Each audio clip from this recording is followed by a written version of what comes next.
Welcome to video number 7, which is the final video in the series on AI and learning. In this video, we're going to talk about practical use of AI, being very concrete. And now, hopefully, then the things that I say in this video will make good sense because we have spent so much time on explaining the reasons why this is the way that we should use it in practice. When it comes to learning new things, it's good to use AI as a learning partner. You can help you practice things, you can ask it to test you, you can ask it to explain stuff for you, etc. So things you would normally do with a learning partner is also good to do with AI.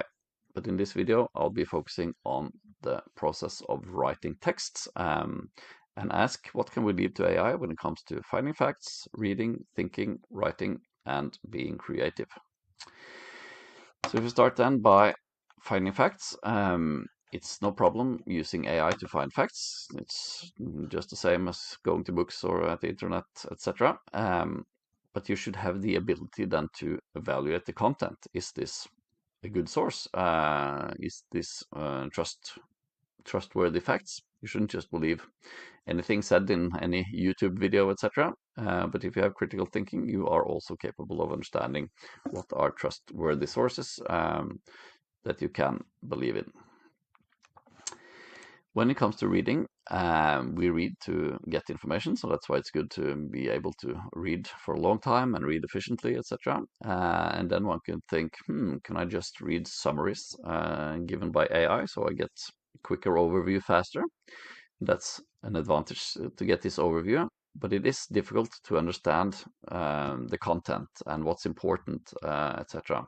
if you just read summaries. That's clear from my own experience. If I know a topic well, I have very good use of summaries from AI. But if I don't know the topic, then I can read summary after summary, and I still don't understand it, and I don't remember it, etc. So then I need to dig more deeply into the text, read longer texts and have explanations and examples, etc., and then I understand it.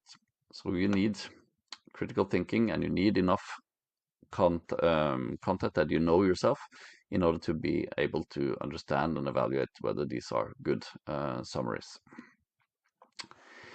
When it comes to thinking, I've already said most of what's important here, that you should be the cause of your choices, and then AI can improve them. And being the cause of your choices means to be the start and the leader of a process, and then there's no problem that AI gives a lot of input, even if it makes you completely change your mind, etc. No problem, as long as you're leading the process. And how do you lead the process in practice? We talked about that as well in video number 5. You should be the one thinking first. What is my answer to this question? How would I make an outline or a draft of this text, etc.? And then AI can suggest changes. When you write full text, you must be the one writing full text, because if people will always think that you have written it if there's no reference or quotation marks that someone else. So if AI has written it and you don't say anything about it, then you are deceiving the reader into making them believe that you wrote it. What is acceptable is for AI to polish or proofread or language edit, etc. That's a quite vague term. How much can AI then help you? Can you just write a few sentences and some keywords, etc., and turn it into perfect text and paragraphs? No. You need to be the one writing sentence by sentence the text, and then AI can suggest changes to your sentences. It can suggest extra sentences, extra points, etc., that you can put in. Maybe you can have one or some full sentences suggested by AI, but it cannot write full paragraphs and it cannot write longer parts of full text. You have to be the one that has written the whole text sentence by sentence, and then AI can help you with changes within the sentences at that level is the degree of help. You must have written most of the text. When it comes to creativity, all technology will sort of give structural constraints on what we do, and so in general AI will sort of close your mind or make you think inside the box because it's based on what is most likely, what is most common, etc.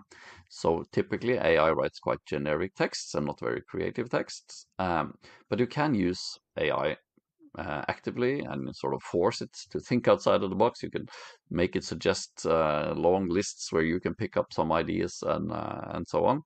And that's good and acceptable, and it's like discussing ideas with a friend. So that's okay as well, that way of using AI.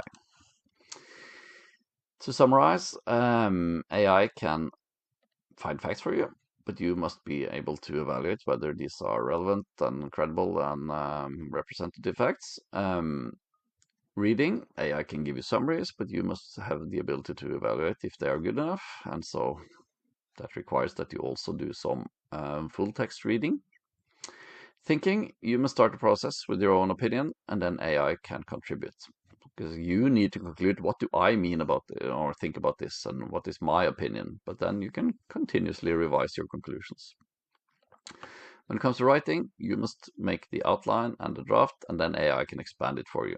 You must write full text, but AI can polish it, but not dramatically, just changes within sentences, so that you have written the texts sentence by sentence yourself. And when it comes to creativity, used wisely, AI can boost creativity. There is a very good analogy test, and that is to ask, what would it be okay to get help from another person with? You can see how other people do it when they write text, and maybe you have some experience in writing text and getting help from others. So they can typically help you with literature, ideas, arguments, suggest changes to your text, etc. But they can't start by making the whole paper for you and structure it for you and write full text for you, etc. So we do get a very good help in thinking about what's okay and not to use AI for, if we think what is okay to use and get help from another person with.